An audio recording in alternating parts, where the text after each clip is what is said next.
Learning English, a daily 30-minute program from the Voice of America. I'm Ashley Thompson. And I'm Dan Novak.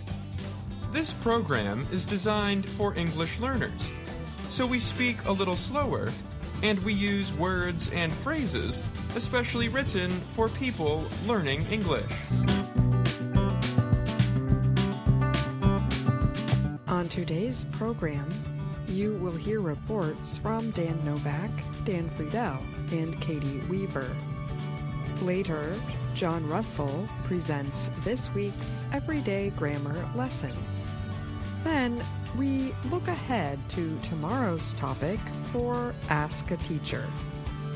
But first, here is Dan Novak. 7 World Central Kitchen workers died in an Israeli airstrike on April 1st in Gaza. The killings disrupted a flow of badly needed food into Gaza as international organizations warn of famine. World Central Kitchen, an American charity, has grown into one of the world's most recognized food relief organizations. The group, in partnership with the United Arab Emirates, had just delivered a cargo ship with over 360 metric tons of canned goods from Cyprus to Gaza. About 90 metric tons were delivered before the charity suspended operations after the attack. The rest was being taken back to Cyprus, a Cypriot government official said.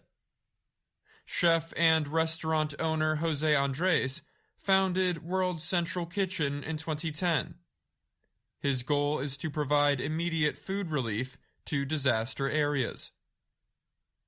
The organization gained international recognition for its work in Puerto Rico in 2017, feeding victims of Hurricane Maria. World Central Kitchen also operates in Ukraine and has provided more than 100 million meals to refugees there, the group's website says. Andres has ties to the administration of U.S. President Joe Biden. He serves as co-chair of the President's Council on Sports, Fitness, and Nutrition. In a statement Tuesday night, Biden said he had spoken with Andres to express condolences for the deaths of these courageous aid workers, and to express my continued support for his organization and its work around the world. Biden said Israel was not doing enough to protect aid workers. This conflict has been one of the worst in recent memory in terms of how many aid workers have been killed, he said. The loss of World Central Kitchen will harm humanitarian efforts in Gaza. The killings may also represent a change in Andres's public view of the Israeli government. On Tuesday, he strongly criticized the Israeli military. The Israeli government needs to stop this indiscriminate killing. It needs to stop restricting humanitarian aid, stop killing civilians and aid workers, and stop using food as a weapon, Andres wrote on the social media service X. His organization blamed the attack on the Israel Defense Forces. He said the military had coordinated over the movement of the cars carrying the workers as they left northern Gaza late Monday. Lieutenant General Herzi Halevi is Israel's military chief. He said the strike was a mistake that followed a misidentification at night during a war in very complex conditions. It shouldn't have happened. Video after the attack showed a vehicle with the charity's name printed across its top to make it identifiable from the air. The victims of the attack included 3 British nationals, an Australian, a Polish national, an American-Canadian dual citizen, and a Palestinian, according to hospital records. I'm Dan Novak.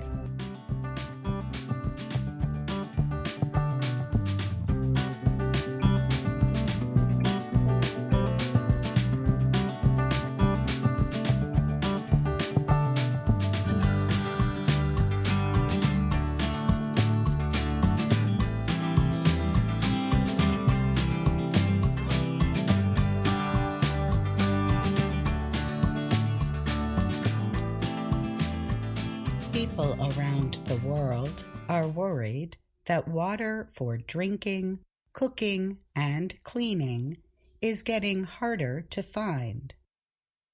Many believe changes in their climate are affecting their ability to get water. The problem exists in places such as Corning, California, Lima, Peru, Jakarta, Indonesia, Ras Al Khaimah, Morocco, Makueni County, Kenya, and Bawal, India. The United Nations says 2.2 billion people worldwide do not have safely managed drinking water. In Lima, Justina Flores lives with no running water. She is a 50-year-old grandmother who gets water from the government. With the supply, she washes her family's clothing by hand and then uses what is left to bathe her dog. The government gives water to 1.5 million of the country's poorest people.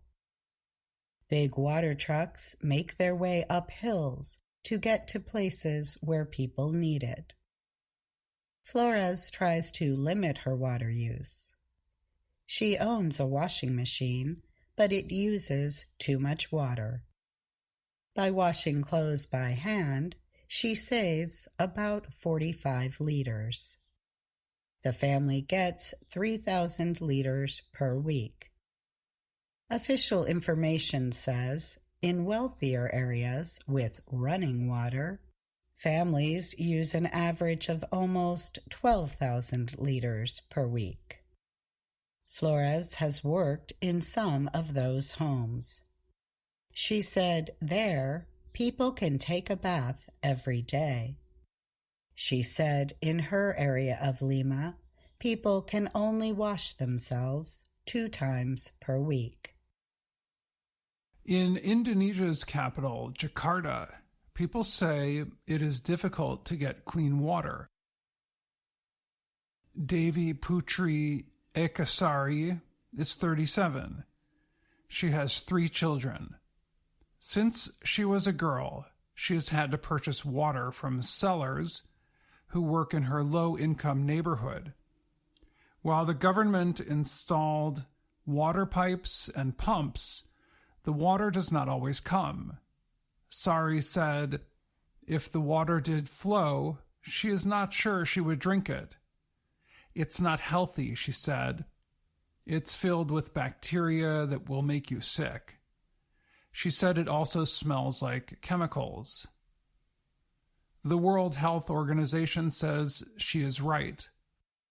7 of 10 households in Indonesia use drinking water that contains the dangerous bacteria known as E. coli. As a result, she and many other Indonesians have been buying water all their lives. They either use large, refillable containers or single-use bottles. This creates a lot of waste. It's the option we have, she said. In the North African country of Morocco, a river flows next to the farm where Mimoun Nadori's family has grown fruits and vegetables for a long time. But when he tastes the water from the river today, he makes a bad face. The water is salty. He said it was not that way in the past. Back then, as he said, everything was green. We drank from the river and washed with the river. We made a life with it. His land is along the Muloya River, which does not flow like it did in the past. Dams were built and water is pumped upstream. That means Nadori's land gets less water. The water hardly moves, which permits seawater to come in. Nadori now has to bring water in for the chickens he raises. He once raised cows, but he discovered the cows were drinking from the tainted water. The cows died. He admitted there is more than one reason for the lack of water. We won't lie and say the reason is only humans or drought. It's both, he said. We don't know how to use water and we waste a lot of water. Fred and Robin Imfeld once had no problem filling their swimming pool and watering the plants at their home in rural California. But 2 years ago, their well in the town of Corning went dry. The pool is empty now, and the plants are brown. Across California, wells have dried up because people use too much water, and there is not enough rain to replace what is used. The supply of groundwater is low. The Imfelds want to drill a new, deeper well, but it would cost a lot, $25,000. Until they can drill the new well, they depend on water from the state. 2 times each month, they receive a water tank that contains almost 10,000 liters. They use the water to wash themselves, wash dishes, and clean their clothes. They get a different shipment of 113 liters of water every 2 weeks that they use for drinking and cooking. When they need more water, Imfeld takes all the containers he has to a friend's home a few kilometers away and fills them. He said the worries about water add to the family's personal concerns. They are worried all the time about their own lives and the water. We're just being emotionally drained, he said. Joyce Moulet used to walk 2 hours each day to find water in Makueni County, Kenya. There are few water pipes in her southeastern village. One way to get water is by digging holes in a local riverbed and retrieving the collected water. But in 2012, she and the others in the village changed to a different method. They now catch water that runs off rocks 30 or more meters above the ground. The rock catchment method directs the water through a containing wall and smaller rocks that help to clean it. Eventually, the water flows into a pipe and into a large tank that is much closer to the village. Her plants and trees are now healthy. There is more fruit, and cows are producing more milk. Her life is better now. We used to think the rocks were worthless, she said, but now we see the benefits. Ram Krishan Malawat is 52.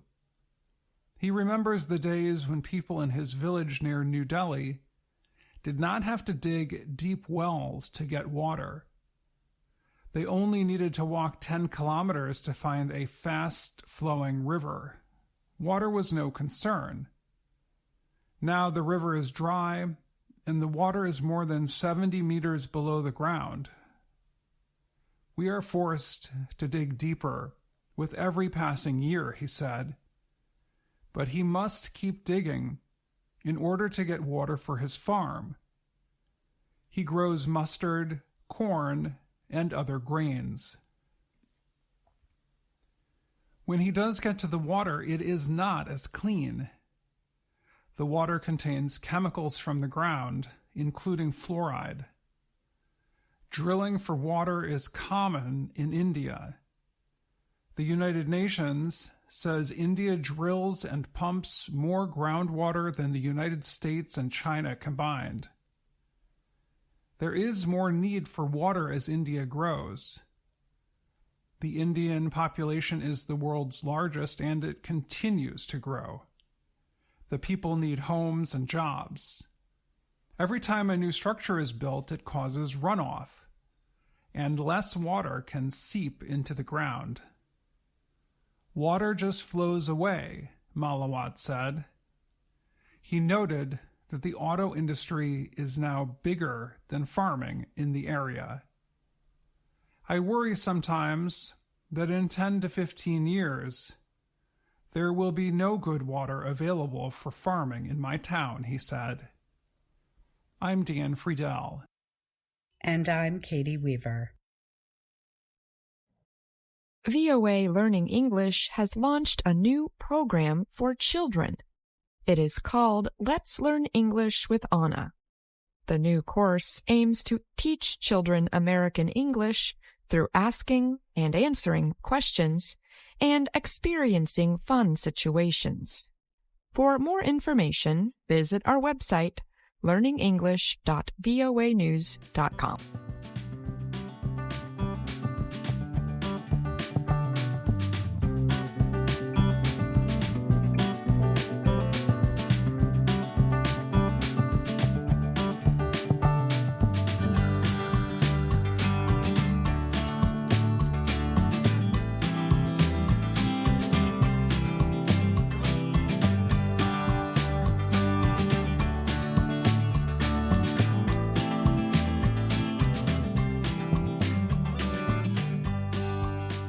In today's Everyday Grammar, we will take a delicious trip to East Asia.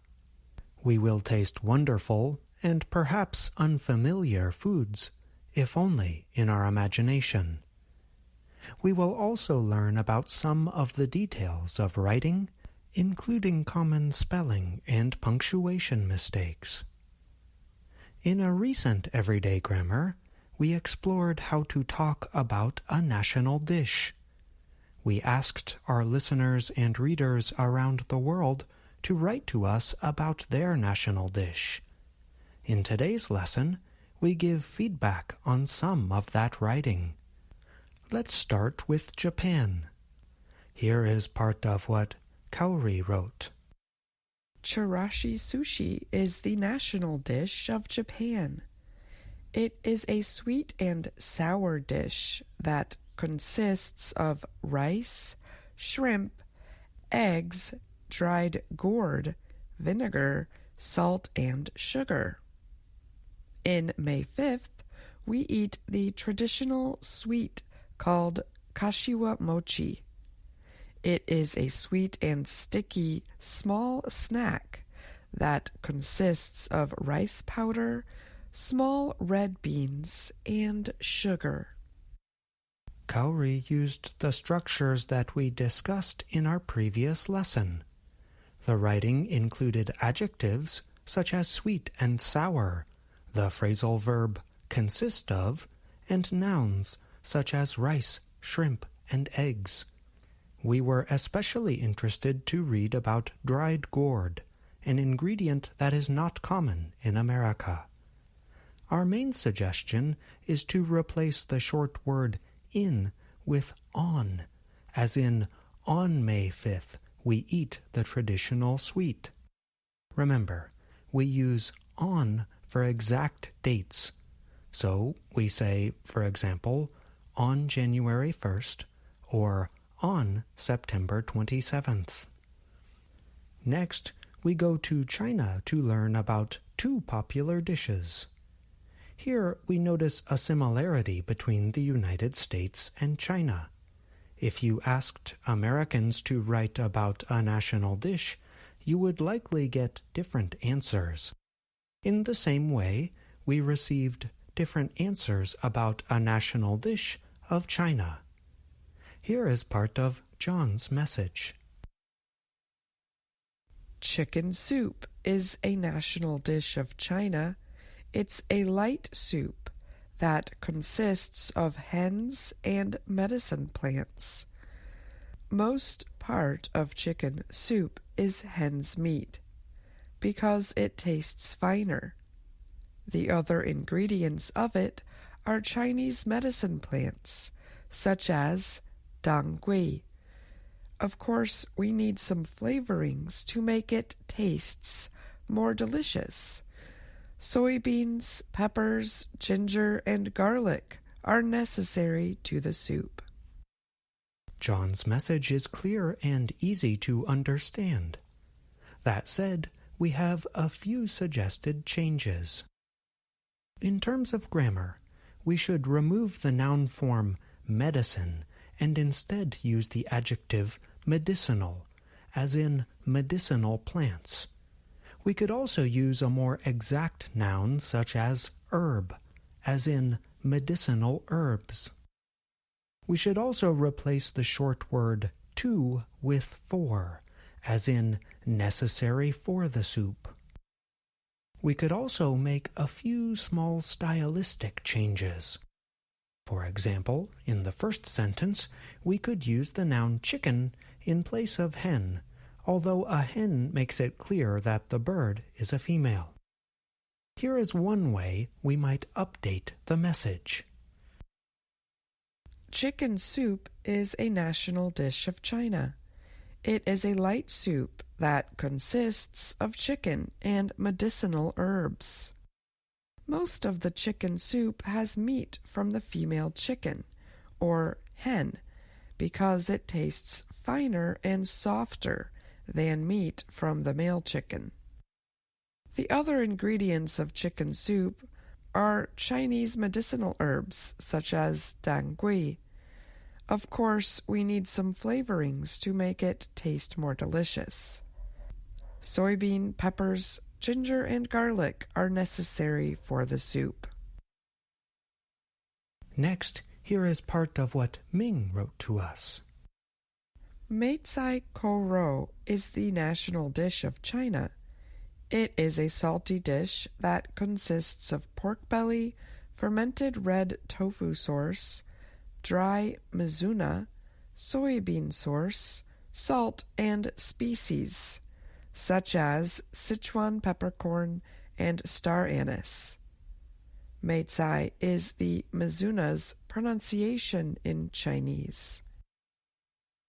Ming wrote a nice message that is clear and easy to understand. We suggest a few changes for some of the nouns.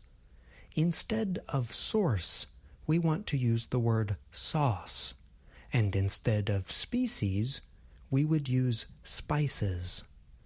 So the second sentence might say fermented red tofu sauce, soybean sauce, and salt and spices. The final sentences might go like this. It is a salty dish that consists of pork belly, fermented red tofu sauce, dry mizuna, soybean sauce, salt, and spices, such as Sichuan peppercorn and star anise. Meicai is the Chinese pronunciation for mizuna. We can take a few lessons from the messages that we received. The first is that writing does not need to be perfect to be understandable. All the messages had nice, clear structures and were easy to understand for a native English speaker. The main issues were in the details, the spelling of nouns and adjectives, punctuation, and other small things. Our recommendation is to carefully look over these details several times in future writing efforts. We will give more writing feedback on messages from our fans around the world in coming lessons. We will learn more about national dishes from other areas of the world, including Europe and Africa. If you have a question or comment about today's lesson, feel free to send us an email at learningenglish@voanews.com. I'm John Russell.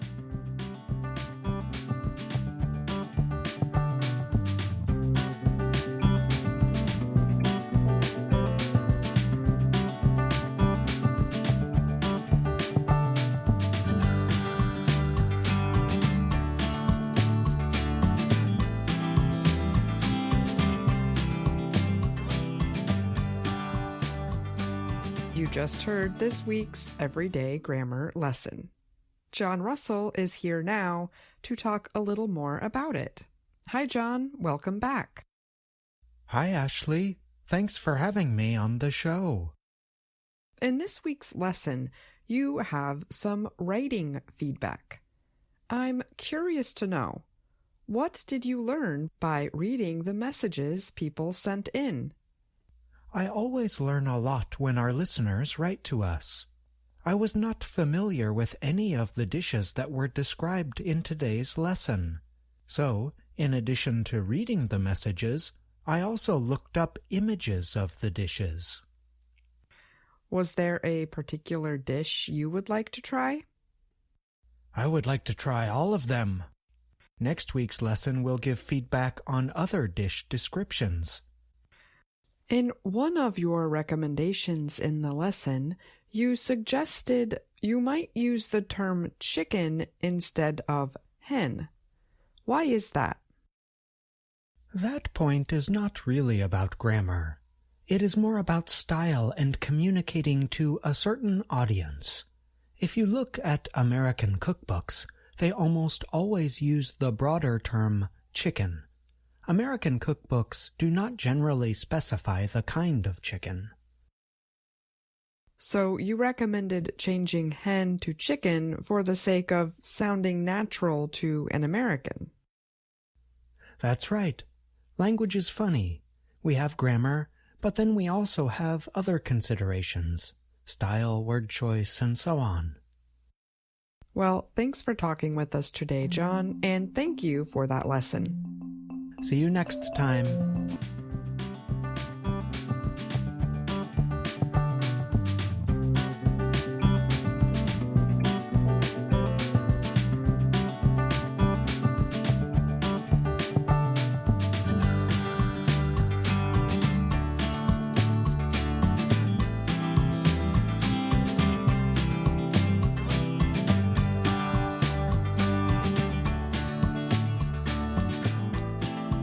On tomorrow's Ask a Teacher, Gina Bennett answers a question we received on our YouTube channel. The English learner wants to know the difference between different from and different than. Here is Gina reading the question. Question to English teachers. What is correct to say? Different from or different than? In the example below, which is correct? Cost of life has a different meaning than cost of living. Cost of life has a different meaning from cost of living. Be sure to listen to tomorrow's program to hear Gina's answer and explanation.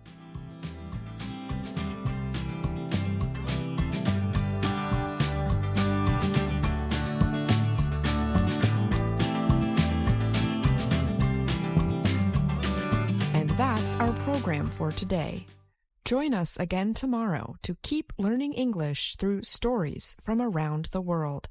I'm Ashley Thompson. And I'm Dan Novak.